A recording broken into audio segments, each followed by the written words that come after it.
आज मैं आपके सामने कुछ रियल एस्टेट की कुछ लैंग्वेज है, टर्म है, वोकैबुलरी है जिसको हम कहते हैं, वो शेयर करना चाह रहा था कि क्या क्या होती है। जैसे जैसे एक होता है होम या हाउस, जैसे घर होता है तो घर कितने किस्म के होते हैं यहाँ पे।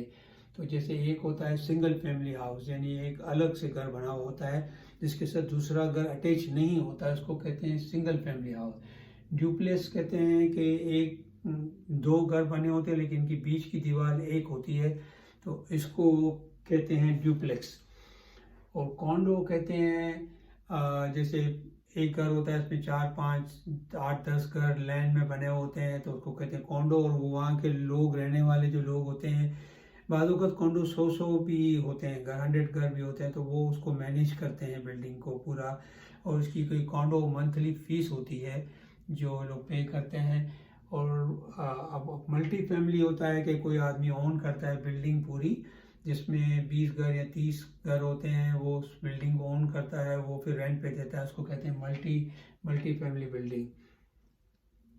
और इक्विटी क्या होती है? इक्विटी क्या होती है कि आपने कोई घर लिया 1 लाख रुपए का, और उसमें 20,000 रुपये आपने डाउन डाला और 80,000 आपने बैंक से लिया, तो वो 80,000 फिर 1 साल के बाद आपने वो घर बेचा, तो अब आपने 1 साल के बाद वो घर 1,20,000 का बेचा, तो आप बैंक को 1 साल तक जो भी लोन भरी आपने, सपोज करो 10,000 रुपये भरी, तो आपके 70,000 रुपये, 1,20,000 रुपये आपने बैंक को दे दिए वापस। और जो है फिर 50,000 रुपये जो है ना आपकी जो है वो बन गई, इक्विटी बन गई। तो इक्विटी वो आपकी अपनी होती है, वो किसी और के नहीं होते पैसे, आपके अपने पैसे होते हैं जो बढ़ते हैं। फाइनेंसिंग क्या होती है? फाइनेंसिंग होती है हम बैंक के पास जाते हैं, हमारे पास पैसे पूरे नहीं होते, हम 10% या 20% या 5% डाउन डालते हैं, वो हम फाइनेंसिंग कराते हैं, तो उसको कहते हैं बैंक फाइनेंसिंग। तो इसमें 2 किस्म की मोस्टली होती है फाइनेंसिंग। एक होता है फिक्स रेट होता है, इंटरेस्ट रेट फिक्स होता है 5 साल के लिए, बाद का 10 साल के लिए भी फिक्स होता है। वेरिएबल रेट क्या होता है कि जो रेट बैंक का एक प्राइम रेट होता है जो ऊपर नीचे हर 6 महीने में या होता है, तो उसके हिसाब से आपका इंटरेस्ट रेट वो कभी 2 हो गया, कभी 2.5 हो गया, इस तरीके से होता है। तो फिक्स रेट में ऐसा होता है कि आदमी को सेटिस्फाई होता है कि मेरी मॉर्गेज नहीं बढ़ेगी, सेम होगा। प्री अप्रूवल क्या होता है कि आप सपोज करो आपको 1 लाख कोई भी घर लेना है, तो पहले आप बैंक के पास जाओगे और बैंक से को बोलोगे भाई मुझे ये घर लेना है, मुझे कितने आप लोन दोगे, कितने दोगे पैसे। तो बैंक आपकी इनकम के लिहाज से आपका जो background check, credit history check करके आपको बताती है कि हम आपको इतने पैसे देंगे। तो फिर आपका माइंड कहता है नहीं, मुझे भी इतने का घर लेना है, मेरे जेब में इतने पैसे हैं और मुझे बैंक इतने देगी, मैं इतने का घर। वो बहुत ही इंपॉर्टेंट है। अगर आप प्री अप्रूवल नहीं लेते हो ना, तो उसमें क्या मसला आता है कि जब आपने ऑफर दे दी, सब कुछ हो गया, परचेज सेलर के साथ, सेलर का एजेंट, बायर का एजेंट दोनों लगे हुए हैं, और 1 महीने के बाद मालूम पड़ा कि आपकी फाइनेंसिंग अप्रूव नहीं हुई, तो वो उसमें क्या होता है कि सबका टाइम खराब होता है। तो मेक श्योर करें जब आप कोई घर लेने का सोचें तो प्री अप्रूवल कराना बहुत ज़रूरी है। बाकी जो सेलर फाइनेंसिंग कहते हैं कि सेलर बाज़ों का जो बेचने वाला होता है वो आपके साथ शेयर करता है आपकी फाइनेंसिंग का। आपने थोड़ा आधे पैसे दिए या कोई पैसे दिए, बाकी वो बोलता है चलो मुझे आप हर महीने पे करो, तो उसको हम कहते हैं सेलर फाइनेंसिंग। सेलर फाइनेंसिंग का क्या होता है कि वो इंटरेस्ट रेट, खास करके नए इमिग्रेंट बेचारे होते हैं, उनका नई मॉर्गेज होता है, अप्रूव होता है, तो फिर सेलर फाइनेंसिंग करते हैं तो थोड़ा इंटरेस्ट रेट हाई होता है। और अमोर्टाइजेशन पीरियड हम कहते हैं जितने साल के लिए हमने मॉर्गेज ली है, 25 साल के लिए लिए या 30 ईयर के लिए, उसको कहते हैं अमोर्टाइजेशन पीरियड। तो और एक होता है प्रिंसिपल रेसिडेंट, प्राइमरी रेसिडेंट जिसको हम कहते हैं, कि जो घर लेने वाला होता है वो खुद रहता है, उसको हम प्राइमरी रेसिडेंस कहते हैं। तो जैसे यूएसए के अंदर प्राइमरी रेसिडेंस जो होती है, जो लोग खुद रहते हैं घर, तो उनको 3.5% डाउन पे भी घर मिल सकता है।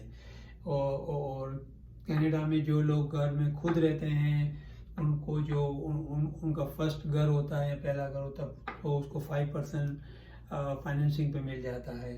लेकिन अगर इन्वेस्टमेंट पर्पस के लिए ले रहे हो, रेंट पे देने के लिए ले रहे हो, तो मोस्टली बैंक जो है 20% बोलती है।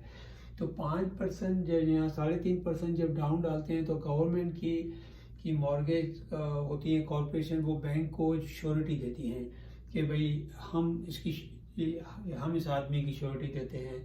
तो इसको यूएसए के अंदर FHA लोन कहते हैं, और कनाडा में CHMC MSC का लोन कहते हैं, मॉर्गेज कॉरपोरेशन का लोन कहते हैं। तो इसके लिए अपने को 4% की इंश्योरेंस पे करनी पड़ती है।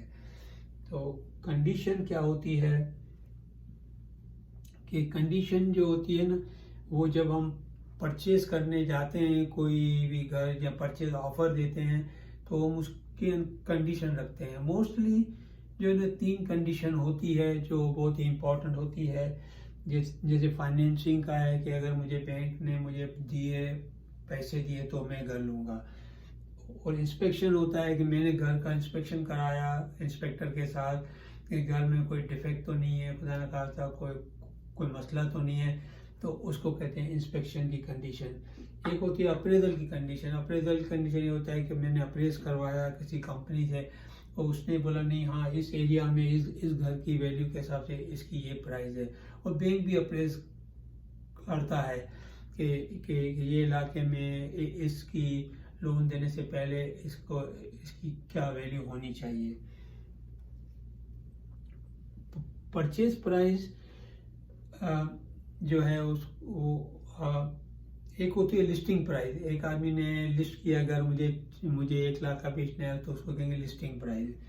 और फिर ऑफर आपने दी 95,000 की, जब 5,000 कम पे, तो उसको कहेंगे ऑफर प्राइस। जब बायर और सेलर दोनों एक प्राइस पे मुत्तफिक हो जाते हैं, तो वो कहलाती है एक्चुअल प्राइस, जिसको परचेज प्राइस कहते हैं। तो परचेज प्राइस अलग होती है, लिस्टिंग प्राइस अलग होती है, और कभी कभी ऑफर प्राइस और परचेज प्राइस सेम भी होती है। और रियल्टर कमीशन ये होता है कनाडा और यूएसए के अंदर जो है वो सेलर पे करता है। जैसे 1 लाख का कॉन्डो किसी ने बेचा, तो वो रियल्टर का जो कमीशन होता है, जो उसका एजेंट होता है, जब वो यानी पे करता है। तो इसमें क्या होता है कि सेलर का बायर और जो बायर दोनों शेयर करते हैं अपने कमीशन के अंदर। सब उसको 7,000 का मिला, तो 3,500 का दोनों ने ले लिया। क्लोजिंग डेट ये होती है कि आपने कोई डेट फिक्स की है कि ये डेट पे हमको क्लोजिंग करना है, तो वो मेक श्योर करें कि क्लोजिंग से पहले ये सारी कंडीशन जो है फाइनेंसिंग, इंस्पेक्शन, अप्रेजल की हो जानी चाहिए। फिर क्या होता है कि सेलर का लॉयर अलग होता है, बायर का लॉयर मोस्टली अलग होता है। वो मिलके देखते हैं कि सब चीज़ें डॉक्यूमेंट वगैरह सही है, तो फिर वो सेलर को जब मिल जाते हैं, उसके अकाउंट के अंदर पेमेंट आ जाती है बैंक की तरफ से, और सब, तो फिर वो सेलर को बोलते हैं कि आप पहले की हैंड ओवर करो। तो आपका जो बायर एजेंट होगा वो आपको की और हैंड ओवर करेगा। एक बहुत इंपॉर्टेंट चीज़ ये है कि जब आप की लें, चाबी लें, तो इससे पहले मेक श्योर करें सब चीज़ें एक्यूरेट हैं, सारे जो है वॉशिंग मशीन वगैरह एवरीथिंग सही काम कर रही है। तो ये चीज़ें बहुत जानना आपको बहुत चीज़ें ज़रूरी है। ये मेरा नाम रहीम अब्दुल है, और मैं एडमिंटन एल्बर्टा के अंदर रियल्टर हूँ रीमेक्स के साथ। और मेरा फ़ोन नंबर है 7827092703। और मेरा यूट्यूब चैनल है इन्वेस्ट इन एडमिंटन के नाम से। फेसबुक पेज भी है, आप उसको भी जाएँ, आपको बहुत सारी इन्वेस्टमेंट के बारे में मालूमात मिलेगी। शुक्रिया, थैंक यू।